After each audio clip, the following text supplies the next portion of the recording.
What's up, face? Can we do this take two?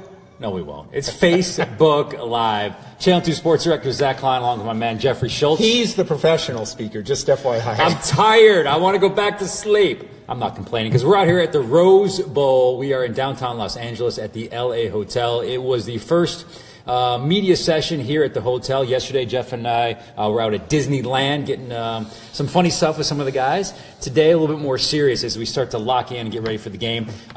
Jake Fromm, the freshman quarterback, was sitting right where we were. He's sitting in right this chair right here. What'd you think of Jeff? Not Jeff, Jake, and how he handled things today? You're on a roll here, aren't you? I got to go back to sleep. So see you, everybody. Jeff's taking over. I'm out of here. This is what happens when you get TV guys to work more than 12 seconds on camera. This is it how right we here. roll. This is it.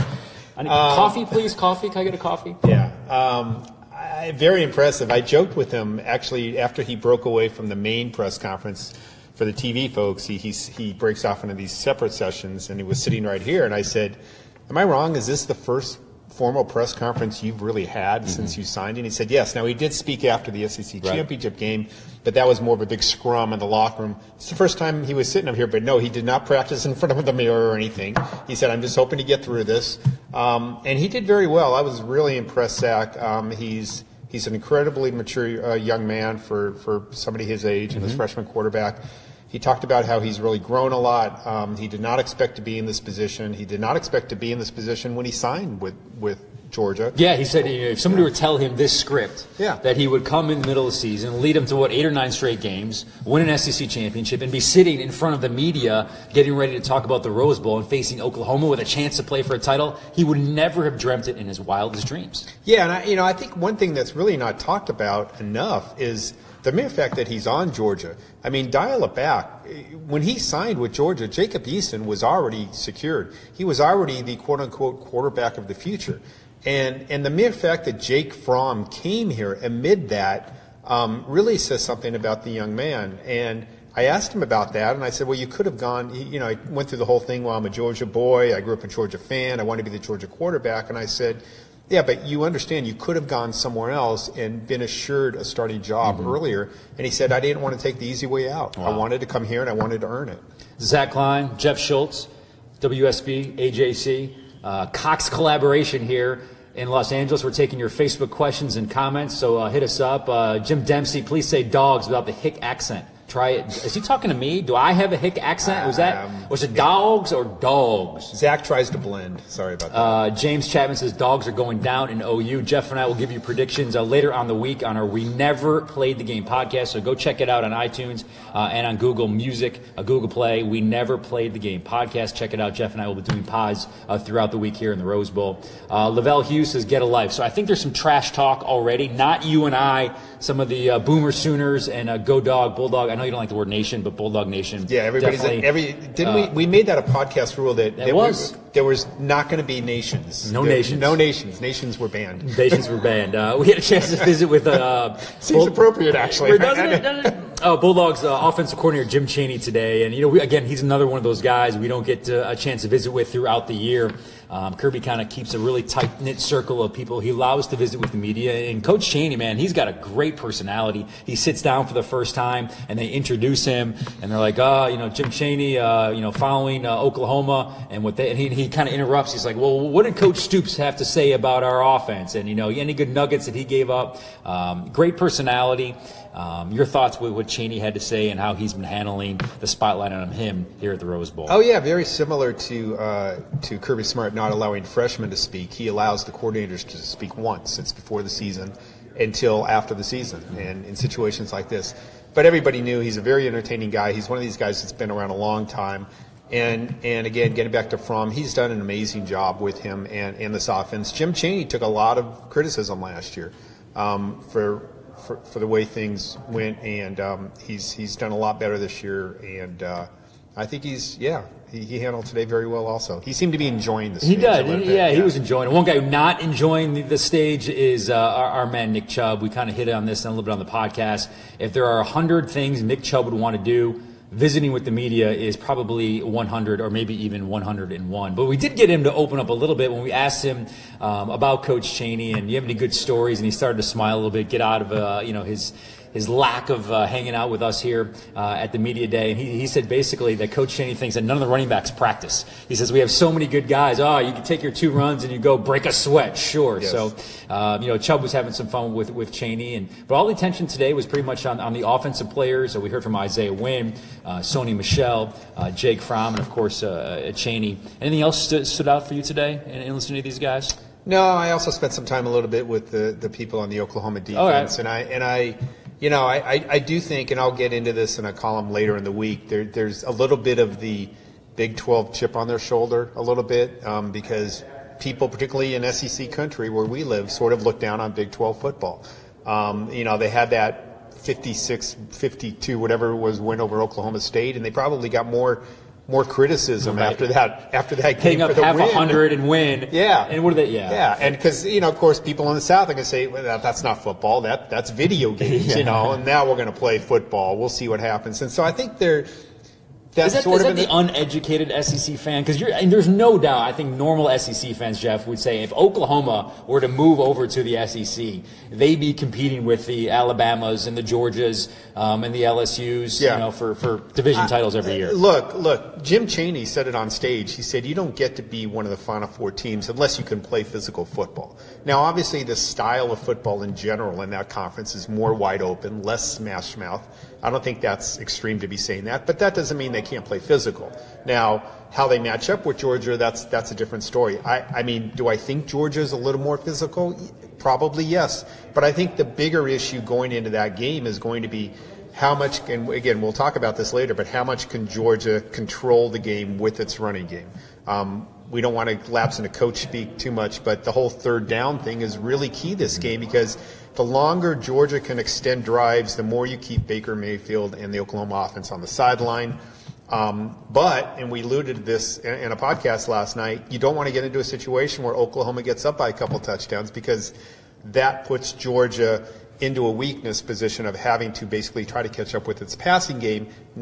Taking nothing away from Jake Fromm, but that's not what got Georgia here. And so I do think there's a little bit of that from the Oklahoma perspective, like we're going to show you we can play tough physical football too. It was interesting in talking to a few of the guys that cover football on a national scale. They were saying they're very interested to see, for the most part, how this game plays out because Oklahoma clearly has not faced a defense like they will in Georgia. And Georgia has not gone against an offense like they will see in Oklahoma. Obviously, Stidham and what we saw out of Auburn is probably the closest thing. And in that one game, they hung up 40. But in the next game, they scored a touchdown on their opening drive, and then Georgia shut out Auburn basically the rest of the game. So I think it's that chess match going out. And I hear what you're saying. Oklahoma, they can score points and score them in a hurry. And if you're Georgia with that offense, they can't dig themselves in too big of a hole. So what's that mentality? And if you want to run the ball and take time off the clock, who better to do it with than Sony Michel and Nick Chubb? Right, and obviously, if you're Oklahoma, you're gearing up to start the run, stop the run, stop the run, stop the run. So the flip side is, from Georgia's perspective, if you're Jim Chaney, and obviously he's not going to say this to a room full of media people, is do you come out throwing a little bit? Do you throw downfield on first down just to make people think a little bit? Do you come out with slant patterns or out patterns and then use that to set up the run at the beginning just to back the Oklahoma defense off a little bit? It wouldn't shock me if they did that. You can come out throwing and still keep it safe.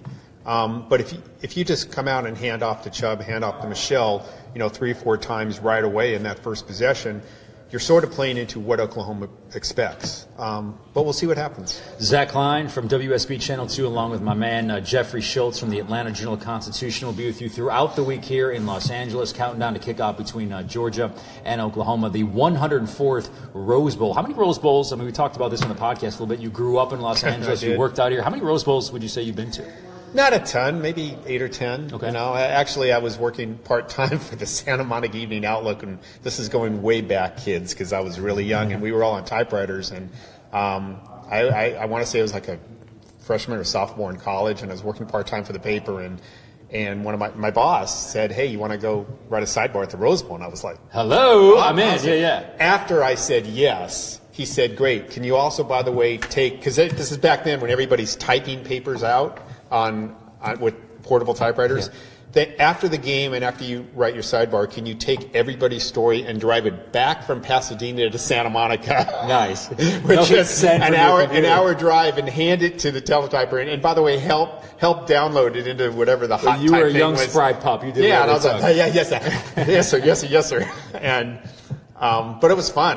It was cool being here the first time. It's a great event, and I mean, I'm going to be biased because I grew up out here, but the scene out here, out in Pasadena, where the Rose Bowl is on game day, is amazing, and it is a classic. For years it was the closed bowl. It was Pac-10, Pac-8, Pac-12 versus Big Ten every single year, and they got criticism from other bowls around. And when the move was first toward the playoff system, the Rose Bowl did not want to participate because they liked their own tradition, bowl. Man. It's tradition, all about, yeah. and it's actually kind of ironic that here in the Los Angeles area, which is anything but tradition steeped in the sports world, that was the one thing that they would cling to. It's like, no, we like our Rose Bowl, and they like their Rose Bowl for a reason. It was a success every year. It was always a good game.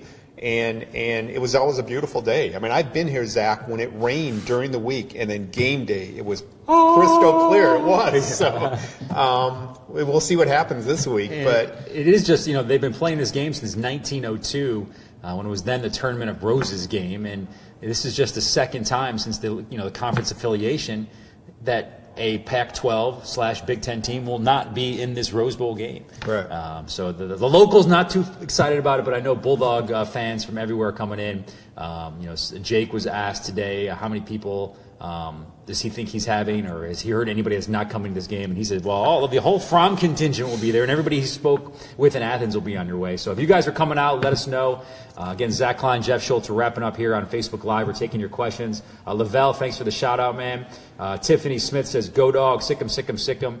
We'll be out with you throughout the week. What are you working on today? What can folks check you out on online and in the paper as well? I'll be writing about Jake Fromm today, and just basically his growth and his unexpected arrival here, and how he's managed to hold on to this job. He talked about his friendship with Jacob Eason a little bit.